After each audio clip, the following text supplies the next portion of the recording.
one and only squeeze since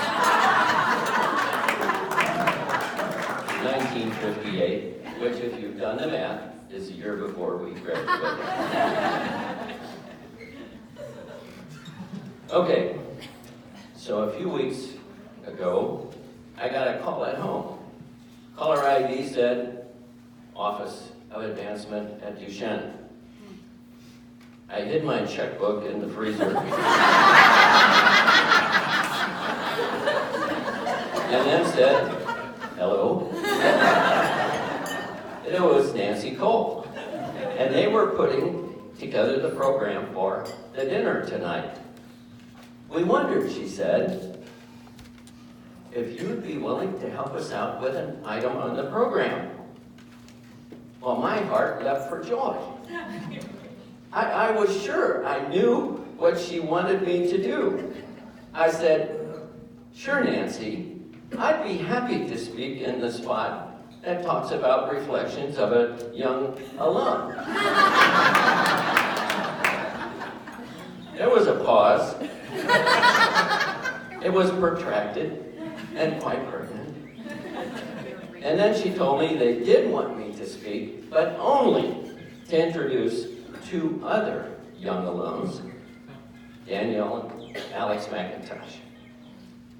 I was disappointed, but I have a way to deal with disappointment. I've learned how to deal with disappointment over the years. In our guest bedroom, we have a rocking chair, and there's a life-size Eeyore doll, and I go in there, and the doll rocks me, and I sulk. Now I don't recommend sulking, to you young folks over there at that table. Faith, hope, love, charity, and sulking. It just doesn't have a ring to it. It'll never work. So at any rate, that's how I dealt with my disappointment, and it's why I'm here anyway. So let me tell you about Danielle McIntosh. She was invited to be here too. And she graduated from the Naval Academy last May and was sent from there to Marine Infantry Officer School. So the Corps believes every Marine is a rifleman or a riflewoman. From cook to bottle washer to tank driver to airplane pilot, from private to four-star general, they're all rifle men or women. Danielle is a logistician. Her job is to ensure the Marines at her base do not run out of hand grenades, meals ready to eat, or toilet paper. She just reported to her new duty station at 29 Palms, which is a godforsaken patch of California desert where Marine units do training with a lot of live ammo. A unit is training there now, which is why Danielle cannot be here. California is, a couple of hours behind us, and I am picturing her there right now, her logistics duties done for the day, and she is in the desert practicing with her bayonet on a saguaro cactus. Alex, on the other hand, did get her lead sheet approved, and she will be up here in 85 seconds to speak for herself. But first, I'd like to tell you about when I first met her. She was in her junior year at DHS. She was interested in applying for an appointment to a service academy. Her grandmother, Aggie, right over there, asked my wife if I'd talk to Alex about it and maybe write a letter of recommendation for her. My wife asked, and I said, yes, dear, like I've always do. And I used an interview process we had at Bowen. And it's a good process. It takes about an hour. And we used it to screen candidates for hiring and for promotion. So this kid shows up, and I right away gave her bonus the points for her appearance and poise. She looked fit, Then in the interview, I found her to be smart and to have a moral backbone of steel.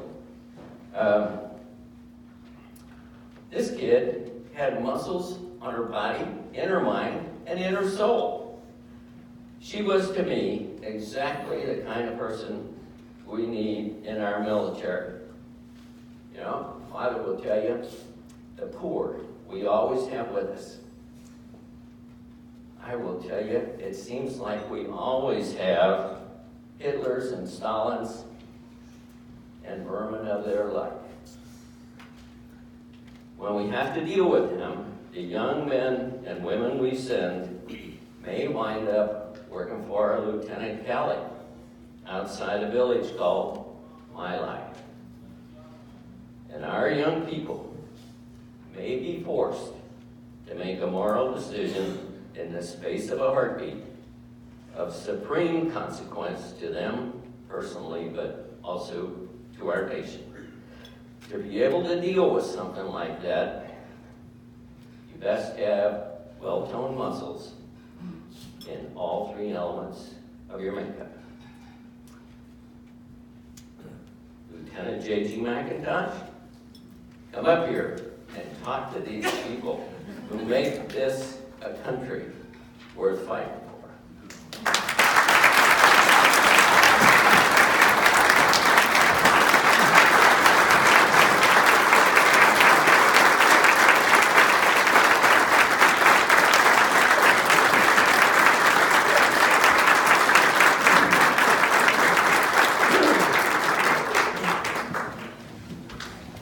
Thank you to Rear Admiral Zare for the kind introduction, and to Kate Santillano for inviting me to speak to you all tonight.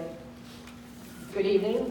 My name is Alex McIntosh. I'm currently a lieutenant junior grade in the United States Navy, stationed in Virginia Beach, Virginia. I'm a 2012 graduate of Duchesne High School and a 2016 graduate of the United States Naval Academy. In the Navy, I fly in the back of an E-2 Delta Advanced Hawkeye as a naval flight officer. Put simply, my job is to provide airborne early warning for the aircraft carrier and her assets using our long-range radar to detect enemy threats. I've been invited here to speak to you about how being a pioneer helped form me into the woman that I am today. I'm also speaking on behalf of my younger sister Danielle, who Mr. Zare said cannot be here due to obligations with her new unit. But she shares the same sentiments that I'm about to speak to. Now, I'll be honest with you all, when I first was invited, I thought, how am I going to fill a short speech with kind words from my old high school? I thought, I'm the salty graduate, what am I going to say? But it turns out that I owe an awful lot to Duchesne. My journey at Duchesne was different than most, mainly because I started here as a sophomore, having recently moved from Indiana. When I got there, I knew absolutely no one in St. Charles, apart from my numerous extended family members. Some of you may know I'm a proud member of the Graveman family, one that could probably claim to be one of those old St. Charles families, right up there with the Boscherts, the Elmendorfs, and the Rouse. Of my 6 aunts and uncles, 4 of them went to Duchesne. In addition, my grandpa, Don Graveman, attended St. Peter's, which we all know was the predecessor to the high school. But even with having so many family members close by, they really didn't help me prepare for my first day of school. I'll spare you all the intricate details, but I must say that if it weren't for 2 very important people, my first day probably would have been pretty awful. I'm not sure, well, I know the Bush family isn't here tonight, but luckily, Margaret Riley and her mother made it to the event.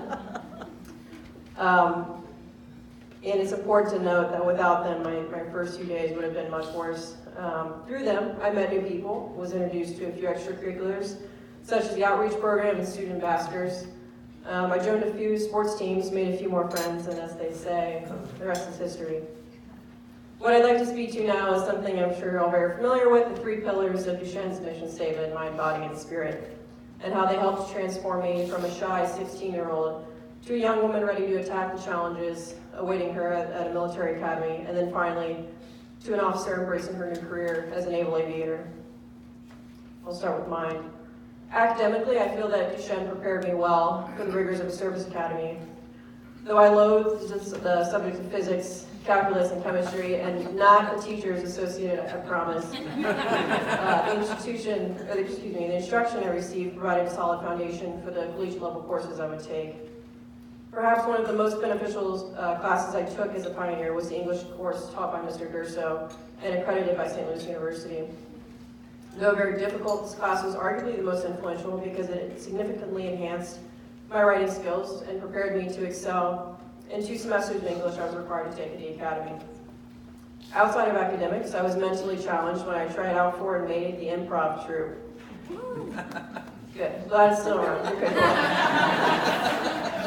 My time as a member only lasted 1 semester, but in that time, I learned the importance of being able to think on your feet, developed better communication skills, and discovered the beauty of a well-timed joke. All 3 of which I believe are in general pretty good life skills to have. Body. From a physical aspect, Duchesne sports teams offered me a chance to develop my skills and participate at a competitive level. During my sophomore and junior years, the basketball and soccer teams offered just that, as well as a chance to develop my leadership and followership styles. Sports also taught me patience, tolerance, and a subtle, God-approved hatred of St. Dominic.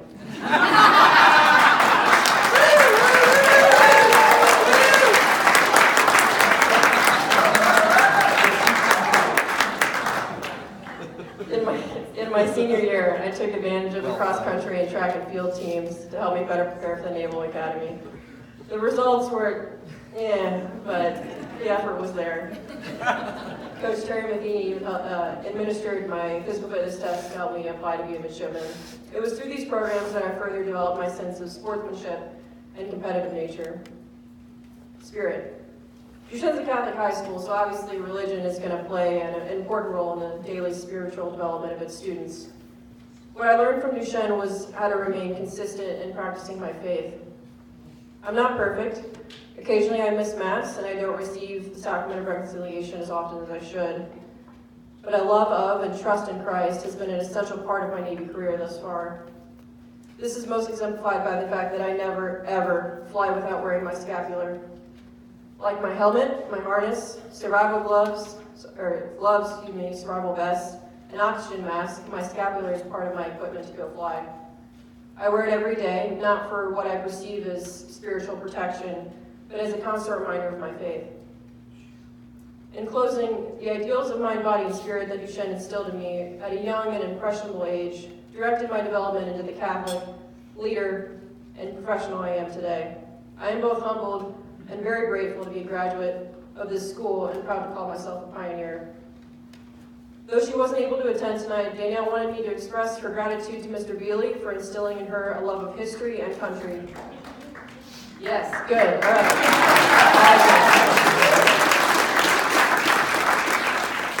And Mr. Dursa, whose influential English classes drove her choice to major in the subject at the Naval Academy.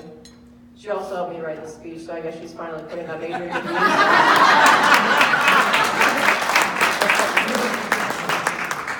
I would be remiss if I didn't point out one more, albeit unexpected blessing that Duchesne has bestowed upon not only me, but also my younger sister, Danielle. That blessing is in the form of Rear Admiral Jack Zare and his wonderful wife, Karen. Together, they have been instrumental in my development as a naval officer and my sister's progression as a leader of Marines. They have been present since the inception of both of our military careers.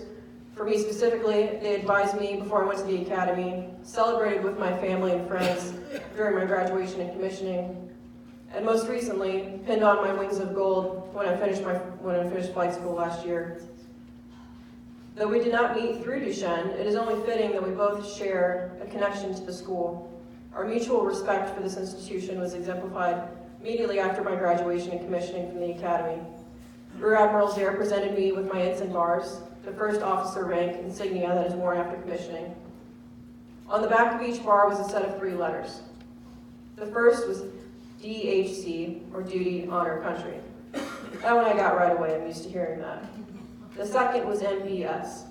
Now this one I had to ask about. With a smile on his face, and by now a slight glimmer in his eye, he revealed the answer: mind, body, and spirit. Lastly, I'd like to say thank you. Thank you to Duchesne, specifically to the faculty and staff who supported me while I was a student in my quest to attend the Naval Academy. Several of my teachers wrote letters of recommendation, but it was the verbal encouragement from influencers such as Mr. Long, Mr. Bealey, Mr. Betlock, and Mr. Clodius who helped me stay determined to achieve my goal. This school has left a lasting impression on my life and has undoubtedly played an influential role in my journey to become a better Catholic, a better person, and a better officer. Thank you.